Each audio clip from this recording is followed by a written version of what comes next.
The Prime Initiative. Everything we do is an expenditure of energy. The majority of us use or allocate our energy to work or school. Depending on what you do, you might be at work 8 to 16 hours a day. The same thing goes for some of you that are in school, right? It kind of really depends on what you're doing. But everything we do is an expenditure of energy, and we have to take heed as to how we spend that energy. So is the case with Cesar Martinez, aka Sea Monster's next guest on Can't Be Broken. Can't Be Broken is a podcast dedicated to mental health, health, and fitness. He loves to interview people that have gone through the gauntlet, have been through crucibles, who have survived it and moved forward and have allocated that energy to fitness and mental health. It's the prime importance of our life, right?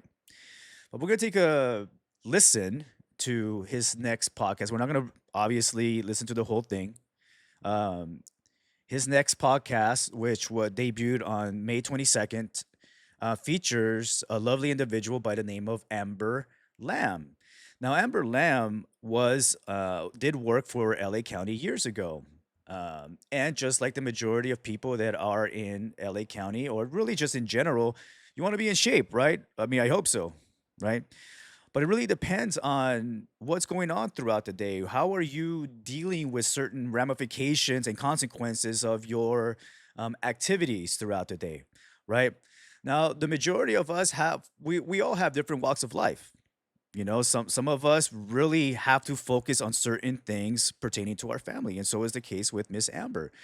Let's take a listen here real quick to her story. I'm not gonna get too much into details because we're not gonna steal Sea Monsters Fire. If you guys want to listen to the whole thing, again, it's on Spotify. Can't Be Broken podcast by Cesar Martinez, and I'll go ahead and put the link at the bottom below. Okay, let's take a listen. What got you? Obviously, when did your fitness journey begin? How did that evolve? So I've always kind of worked out. I played volleyball in high school and a little bit in like at a junior college. Okay. I really enjoyed it. I've always my mom is very much into fitness. So she used to be like an aerobics instructor. Her and my dad owned like a racquetball club a long, long time ago she's going to kill me. I don't remember. Right around Santa Anita. Sure. We're going to go with that. Okay. But it was when racquetball clubs were really like the thing. Mm-hmm. So I kind of grew up doing that, doing Jane Fonda tapes with her and like really enjoying that. But after I worked at the sheriff's department when I retired, we struggled a little bit with my son and with my relationship. So I think I kind of took that year really just to like reset and really refocus on him. He struggles with like speech and he struggles with, some of his like behavioral issues and things like that, where I really had to take some time to not be focused on myself and just learn the most that I could about what he was struggling with. Right. So I could kind of reframe my life around what we needed to make sure that he had everything he needed. Yeah. Okay, I'm gonna stop it right there real quick. So obviously you just heard what she said. You know, she is a mom. She was working for LA County Sheriff's Department. Her son had particular issues, medical issues, and she was also struggling with certain relationship issues. So, does that sound familiar to the majority of you guys? Right? She's a normal human being. That is normal life right there. So her energy expenditure had to go to her son and her relationship, and just trying to encompass everything together, right? So it goes to show you, a lot of us are more than likely on the same boat. Some are more egregious than others, right? But it's taxing. And, Yeah. I mean, anytime that your kid struggles with anything, it weighs on you 100%. Yeah. And everything fell off. So I basically took that whole year off of everything. I didn't do anything for myself. I didn't do anything really for anyone else. I kind of just, it was a tough year. Yeah. Just because we kind of had to, me and my husband were moving in the same direction, but it's difficult because your energy and focus has to go somewhere. And unfortunately at that time, all my focus had to be on him. So Yeah. we struggled, he struggled, and I really had to take that year to like reframe my life. Yeah. Once I did that and we figured out the therapies that he needed and the things that he needed, I remember having a panic attack in my bathroom one time. and not even knowing what a panic attack was. I just felt like I couldn't breathe and like couldn't control anything in my body. And I remember he knocked on the door and he said, "Are you okay? Are you alive?" And it legit hit me where I like clicked and stopped. And I was like, what am I doing? Like, I'm sitting here just basically like pitying myself because everything in my life isn't perfect, and it's not, no one's life is perfect. And I remember saying, okay, like he can't grow up like this. I can't do this for enough. Like I need to just like kind of clear the mechanism and start over. And I did. I just started, was like, I just need to find a gym. Like I can't go to a big gym. I can't be somewhere where I'm like having to do this by myself. I need someone to guide me. And I randomly was looking through Yelp and I found A2F. And I went in and I was like, let me just go check it out. And I remember walking in and like being able to take a breath. And I was like, this is my spot. Like, these are the people I'm supposed to be around. They were just warm and focused from the jump, from the second that I walked in. And it just kind of clicked from there. I remember going, I worked out with Arlene for the first week, just pretty much just me and her because of the time that I could be in there. And she's just such a great human. Her and her husband are honestly salt of the earth, like just great people. And I was hooked after that. And I was about 30 pounds heavier than I am right now. And really? Completely just, because I took that year and I didn't do anything. I just ate and drank and like lived my best life because Or what you thought was your best life, but it wasn't. 1000%. But in that moment, I was just like, this is what makes me happy. You were coping, yeah. I'm just going to grab that bottle of Malibu and live my best life. And I did. And I did. Don't judge me for what I drink. Right.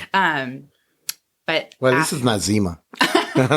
People don't even know or what the hell Zima. Or Smirnoff. Remember when those first came out? Yeah. I do. It was great. Anyway. Yeah, Zima. Man, that's a while ago. It was. It's sad that I know what you're talking about. I literally don't think yes. They all tasted. They were all white. They all tasted like Sprite. Yeah, yes. exactly. Oh man. So, anyways, once I met Mark and Arlene, I kind of had like a mental shift. And I just really committed. And I'm just one of those people that once I decide to commit to something, I'm going to commit to something. Yeah. I came in, I saw Mark and Arlene, and they were like, okay, let's just take this year and like get this extra weight off you and we'll go from there.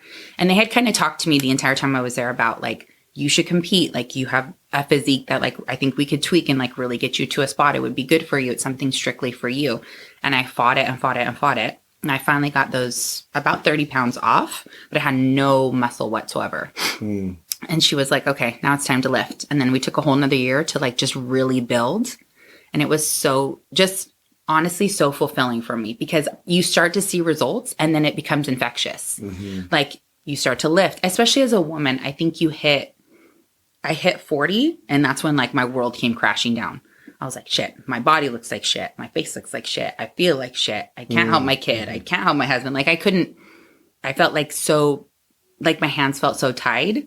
And I was just like, I have to start somewhere. And I think I kept trying to do it all at once that I was just like, I need just to take a minute to just focus on this and then shift and focus on that and do that. And once I did, literally all the pieces of the puzzle started to like fall into place. And then I became addicted.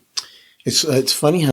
Well, there you go, guys. You know, it's that's in a nutshell Amber's story. Obviously, she went through a lot of shit, right? Those panic attacks are nasty. I've witnessed people go through that before, not only at work but also in personal life. And it's definitely something that the people who suffer from panic attacks, it's difficult, man. Like you want to help, obviously, you know, and it's something that could really rock your day, right?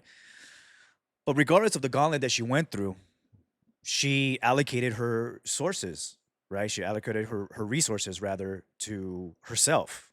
And therefore, she was able to help out everybody else, especially her son and, you know, the relationship as well.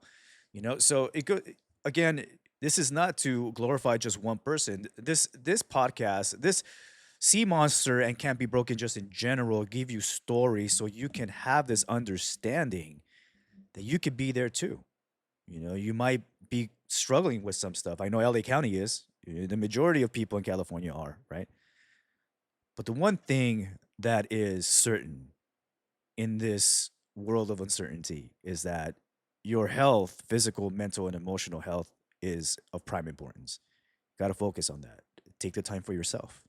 just like Amber did. And now she's a fucking bikini model. There you go, guys. And she's thriving. I personally have met Amber. She's a lovely lady. She has high energy, wonderful personality, super smart, in ridiculous great shape, you know, extremely pleasing to the eyes. And she wasn't always like that. You heard it from her. She was in a dark place. And some of you right now listening in or watching this are in a dark place. But when things get dark, right? When things get dark, sometimes in darkness we're able to find the light. And it all starts with you. Okay, guys. Hopefully this helps you out some way. It's definitely awesome to hear stories. If you want to, again, listen to the whole thing, it's called Can't Be Broken on Spotify. The link at the bottom below on YouTube. And I'm going to go ahead and tag the people responsible for this if you're watching this on IG. So you guys can go ahead and look at their Instagram. Okay, guys. Until then, keep fighting. The Prime Initiative.